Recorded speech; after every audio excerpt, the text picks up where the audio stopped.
السلام علیکم. جیسی میت ہو جاتی ہے فیض بھائی تو لوگ مطلب قرآن شریف لیڈیز وغیرہ ویسی پارے لے کے پڑھنا چالو کر دیتی ہے، یہ درست ہے یا نہیں ہے؟ میں نے ایک اچھا سوال کیا کہ جب کسی کا انتقال ہو جاتا ہے تو عورتیں، مرد بھی کرتے ہیں لیکن عورتیں زیادہ کرتی ہیں، عورتیں پارے وغیرہ نکال لیتی، قرآن نکالا تو پڑھنا شروع ہوتا ہے، اس کی کیا حقیقت ہے؟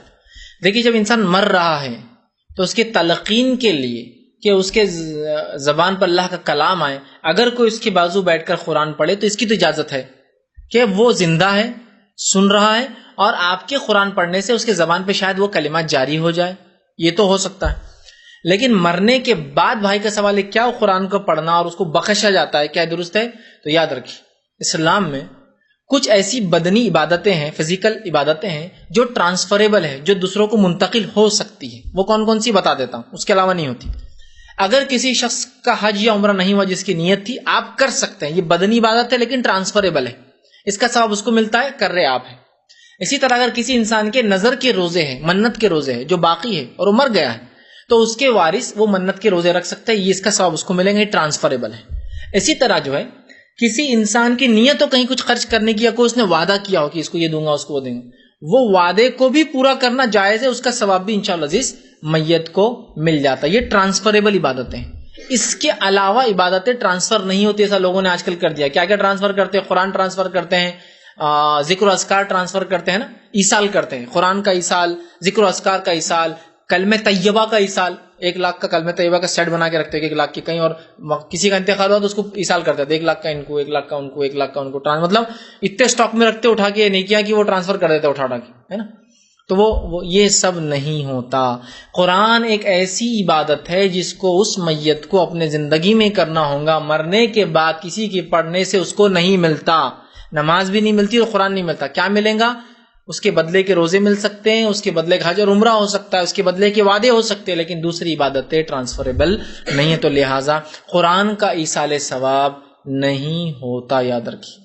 اب بہت سے لوگ بولیں گے نہیں، امام احمد بن حنبل رحمہ اللہ کا تو قول ہے کہ نماز 2 رکعت نفل پڑھ کے اس کو بخشا جائے، قرآن پڑھ کے بخشا جائے.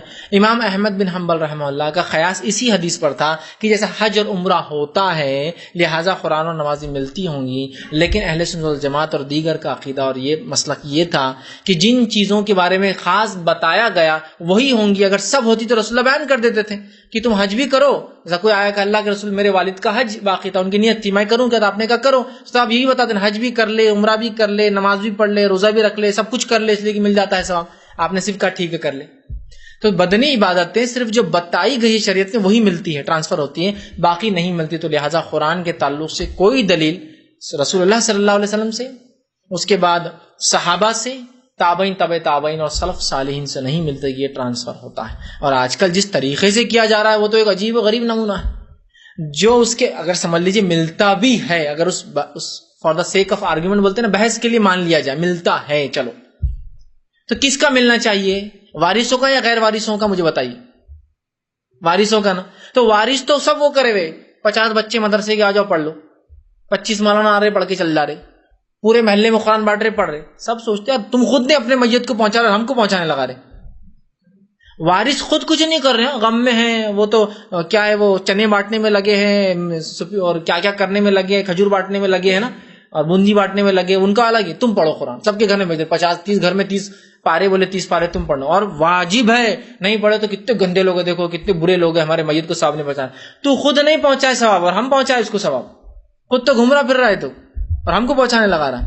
تو اگر پہنچتا بھی ہے تو کس سے پہنچیں گا؟ وارثوں سے. تو وارث تو کوئی پڑھتا ہی نہیں. مدرسے کے 100 بچے آگے پڑھ کے چلے گئے، انہوں آئے پڑھ کے چلے گئے، اس کو 50 قرآن. یہ سب سسٹم کہاں سے آئے معلوم آپ کو؟ عیسائیوں میں ایک طریقہ ہوتا ہے، وہ یہ ہوتا ہے کہ جب آپ گناہ کر لیتے زندگی بھر تو گناہ مٹانے کے 2 طریقے ہوتے ہیں. ایک تو چرچ کے فادر کے پاس جائے جو بڑا رہنما رہبر ہوتا ہے اور اس کو گناہ بولے، وہ اللہ سے معافی مانگتا، وسیلہ بن کر معاف کرا دیتا ہے. دوسرا زندگی میں جیسا جا کے اس کو گناہ بولتے رہے، اور دوسرا نیکی کے لیے اس کو آگے کہے کہ یہ نیکی میں نہیں کر پا رہا ہوں، آپ کیجیے، اور اس کو اتنے $، دے دیجیے، وہ نیکی کر دیتا ہے آپ کی بات. سمجھ رہا؟ میں بائبل نہیں پڑھ سکتا فادر، تو فادر بولیں گے ٹھیک ہے میں پڑھا دیتا ہوں، یہ فادر $100 بائبل پڑھنے کے لیے. فادر میرے سے جو ہے زنا ہو گیا، میرے سے گناہ ہو گیا، فادر ٹھیک ہے میں اللہ سے معافی مانگ لوں گا تمہارے گناہ.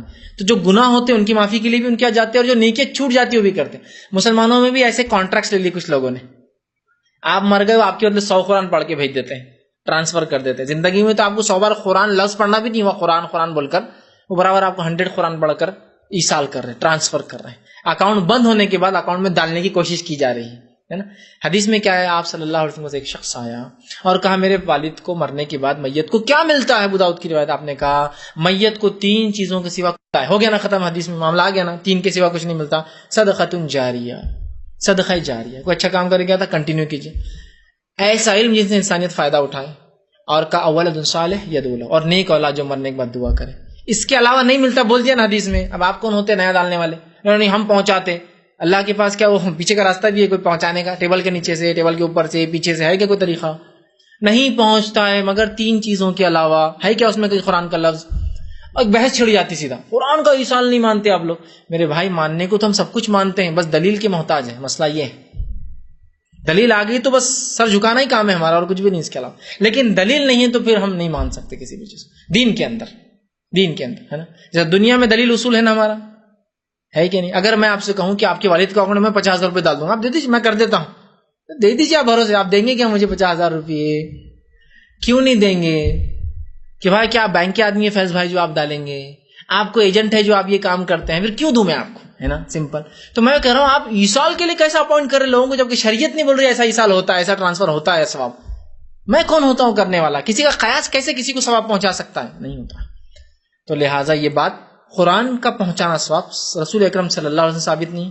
قرآن کے ذریعے ایصال پہنچانا صحابہ کی کثرت بکثیر جماعت 1,50,000 سے زیادہ میں سے کسی ایک سے بھی ثابت نہیں ہے، اور اس کے بعد تابعین تابع تابعین سے یہ بات ثابت نہیں ہے. تو لہٰذا ایصال کے لیے اس کے بدلے کے روزے، نظر کے روزے، اس کے وعدے، ٹھیک ہے، اور اس کے بدلے عمرہ اور حج ہو سکتا ہے. اس کے علاوہ جو علم چھوڑ کر گیا اور کار خیر کر کے گیا اور نیک اولاد دعا کرے، اور چیزیں اس کو نہیں پہنچتی. ہاں اس کے لیے خرچ کرنا بھی ملتا ہے، جیسے کہ حدیث کے الفاظ آپ نے فرمایا اولاد انسان کی کمائی سے ہے اور انسان کو ہر کمائی کا بدلہ ملتا ہے. تو لہٰذا اولاد خرچ کرتے علماء لکھتے اس کا بھی ثواب ملتا ہے. کیوں ملتا ہے؟ اس لیے کہ اولاد والدین کی کمائی ہے اور انسان کو ہر کمائی کا بدلہ ملتا ہے. سمجھ رہے ہیں بات؟